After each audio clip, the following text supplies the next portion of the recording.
അപ്പൊ ഇതില് കുറെ ജെംസ് ഉണ്ട്. അപ്പൊ ഇതിൽ ജെംസ് നോക്കിയിട്ട് നമ്മള് കളർ ഓർത്ത് ആർക്കാണ് അങ്ങനെ കിട്ടും. ഓക്കെ, അതായത് നിങ്ങളൊരു കളറ് ചൂസ് ചെയ്യും, അതാണ് ആ കളറ് ഏറ്റവും കൂടുതൽ നിങ്ങൾ ചൂസ് ചെയ്ത കളർ ആരാണോ എടുക്കുന്ന അവരാണ് അല്ലെ ചലഞ്ച് കംപ്ലീറ്റ് ചെയ്യുന്ന ആള് അല്ലേ.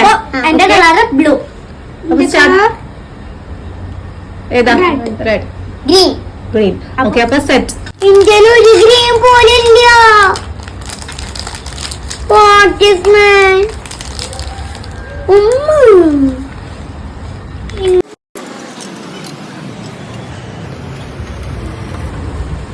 ബ്ലൂ 3 ഉള്ളൂ, റെഡ് ഗ്രീനും 3 ഉള്ളൂ, ഗ്രീനും 3 ഉള്ളൂ. അപ്പൊ